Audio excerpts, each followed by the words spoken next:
નમસ્કાર દર્શક મિત્રો, ગુજરાત કોંગ્રેસના અધ્યક્ષ શક્તિસિંહ ગોહિલનું દર્દ છલકાયું. કારણ કે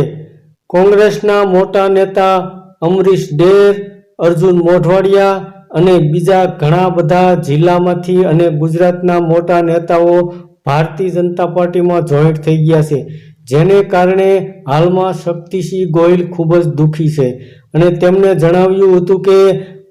અમને છોડીને જાય ત્યારે ખૂબ જ દુઃખ થાય છે, કારણ કે અમે પાર્ટીમાં જેમને મોટા કર્યા તેઓ હવે પછી આગળના સમયમાં ભારતીય જનતા પાર્ટીની પાલખી ઉપાડશે. તે અમારીથી કઈ રીતે જોવાય? તો હાલમાં તેને હિસાબે શક્તિસિંહ ગોહિલ ખૂબ જ દુઃખી છે અને આવનારી લોકસભાની ચૂંટણીમાં પણ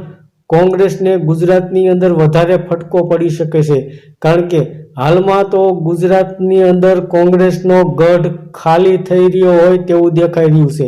અને ભારતીય જનતા પાર્ટીને વધારે ફાયદો થઈ રહ્યો હોય તેવું દેખાઈ રહ્યું છે, કારણ કે આવનારી લોકસભાની ચૂંટણીમાં મોટા નેતાઓ તૈયારીમાં લાગી ગયા છે. ત્યારે ગુજરાતની અંદર ધડાધડ જિલ્લાની અંદર અને ગુજરાતમાં મોટા કાર્યકરો અને મોટા દિગ્ગજ નેતાઓ ભારતીય જનતા પાર્ટીમાં જોઈન્ટ થઈ રહ્યા છે, જેને કારણે શક્તિસિંહ ગોહિલ ખૂબ જ દુઃખી થયા હતા અને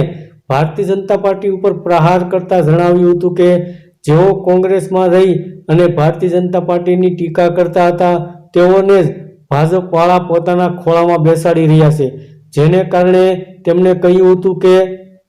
ભારતીય જનતા પાર્ટીને આવનારા સમયમાં પણ નુકસાની વેઠવી પડશે તેવું ગુજરાતના અધ્યક્ષ શક્તિસિંહ ગોહિલે જણાવ્યું હતું. અને કોંગ્રેસના જે દિગ્ગજ નેતાઓએ રાજીનામા આપી અને ભારતીય જનતા પાર્ટીમાં જોઈન્ટ થયા તેને કારણે ગુજરાતના અધ્યક્ષ શક્તિસિંહ ગોહિલ ખૂબ જ દુઃખી થયા છે અને ખૂબ જ વ્યથિત થયા છે તેવું પણ તેમણે જણાવ્યું હતું. ધન્યવાદ દર્શક મિત્રો.